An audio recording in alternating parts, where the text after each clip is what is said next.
Jeg ble spurt en spurning for 2 døgn siden, eller det ble nevnt i samtale, at hvis det 3 heimsbardag kommer hendt av 1000 rydtje, og en større parster av hjørnet vil ha lagt av atomkrutje til dømes, som er sannlukt. Hvordan kan det så bli en paradis tilstander i 1000-rydgen 1800? Og det var en gav spurninger, som jeg ikke kunne gjøre svar på,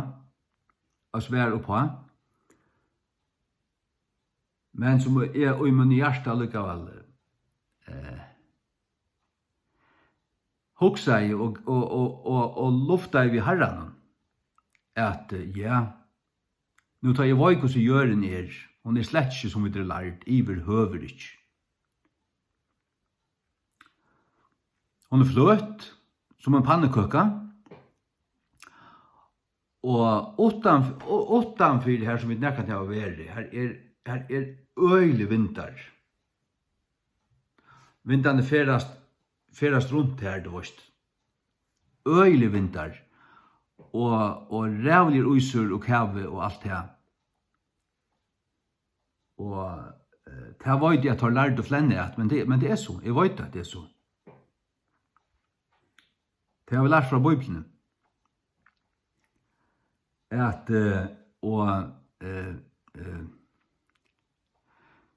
God kan brøyta det sånn at det i øyne tøy at han være rævlig stormar og det kølner nekva gjøren i et eller annet, alt frister, eller det var stadig rønsa. Selv om alt blivet radioaktivt og alt det her. Og også til at vi leser om det i oppenberingen at det skulle komme så rævlig gjerskjoltar som skulle kalvelte alle størrboinar i heimen. Og ta i te henter på kvalvist òsne gjøren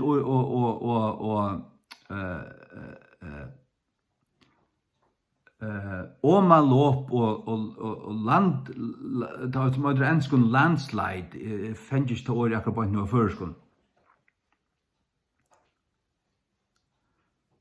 Men jeg sitter så her og rattleser i morgen, for det er sånn at han fikk en av spurningen. Jeg husker jo om god har skapt alt sånn at det er en av en balanse.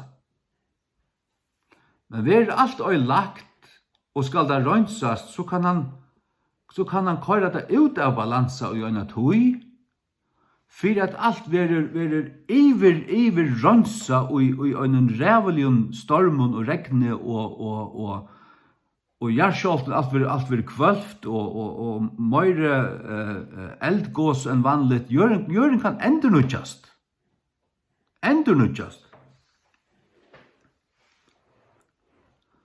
Og det har vi sett av jobb i morgen. Jeg sitter i rattlese.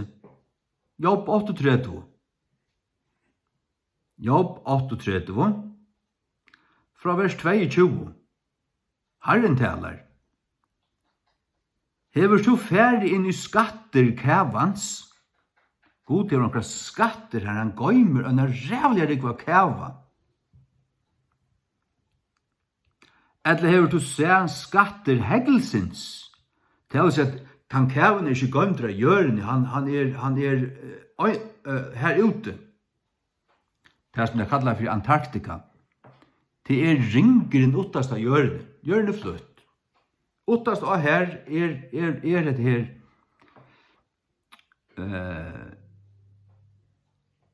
er alt frist, kæve og heglingur. Så sier han, som jeg har lagt bort av, reserved, lagt bort av, gønt. Og i møte tøyen av trangt. Og i møte degenon av bardeia og krutje. Hva er det kævi og hegvi bardeia og krutje gjerra? Det er en avviser devur. Degenon av bardeia og krutje. Og tøyen av trangt. Hva er det det? Det er trangt er tøyen. Her er møte endan av trangtene kom onkur rævlig ting henta og ta kjemna kopp og eina tøy. Veverlei kjemna kopp og a. Og ta kjemna god a bruka kævan og heglingen. Ta vil seg ætlanda kjemna kopp og ta kjemna blasa inn i hjørna.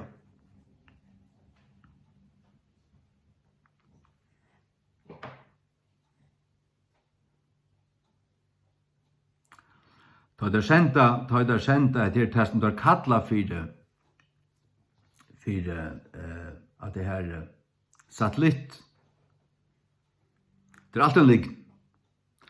Men tar senda det opp, tar kun fære ut i Antarktis, åttast av hjørne, og senda det opp vi ballon, og oppi her er det så holdt rævlig vinter, 300 km tøyman, minsta lei. Som blasa, som ferast i en ringgras her ute. Ja. Og her kunne disse tingene fære opp og fengast av den vinden og være båren rundt hjørna. Det er det som vi tar seg om, at God kan vente at hun sånn at den balansen, vindene og alt, hvordan det fløyer, hvordan det er i det, for ut ur jaunva. Det er rønsa hjørna. Han har gøymt skatten kævans og skatten hegelsins til ute i Antarktika. Til ikke av Norskpølen. Hjørnen har bare en pøl. Solpølen ikke til. Ja.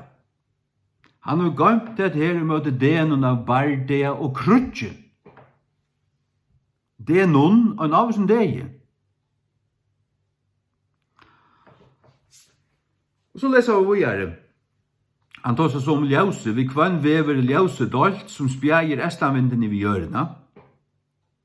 Hvor er vi dalt vattenløy til iversløyming vattna, edla ved til snarljøse av tåro.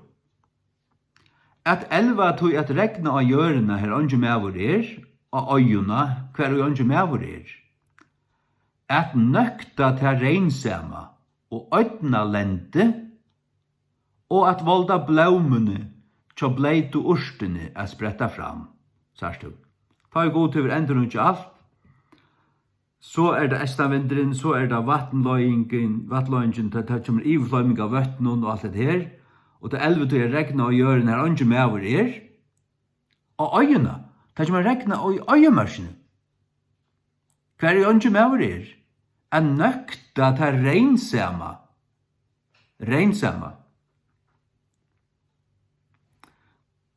Nekka som er reinsamt, det som utgjør regnet, til grytot.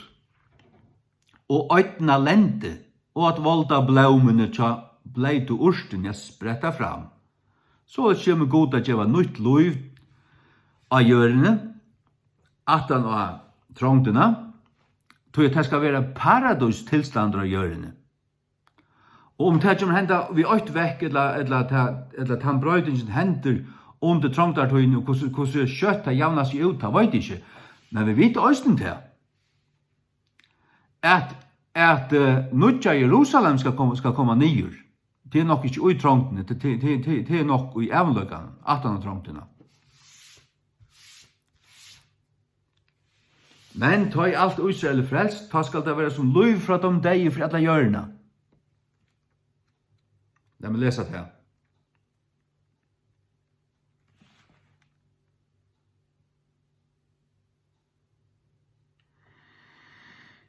Ja, hva er det stendur?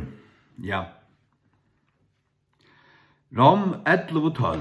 Nu tora fall, jødana fall, være rujudømmene til høytningunum. Det gjørs okkara rujudømme, andalega. Og tora minking, rujudømmene til høytningunum, det gjørs okkara rujudømme, at tar bør minka i rom. Hvor mykje meira tora fytling?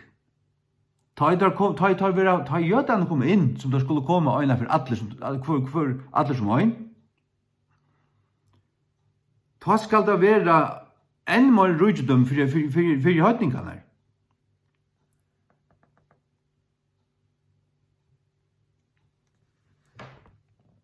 Ja. Rujtidom for høytningarna. Ta i jødan kom inn, ta skal det være hver stendet det som lov fra dem deg jo. Ja, vers 15, til at kastingen borster av tøymon ver i endersøvning heimsins, hvert skal mottakingen av tøymon vera, anna enn lov fra tøymon deg jo. Fyrir kvønn, fyrir hvert, fyrir jødanar og høytningarna, og i tusenarrujnen, som lov fra dem deg jo. Amen.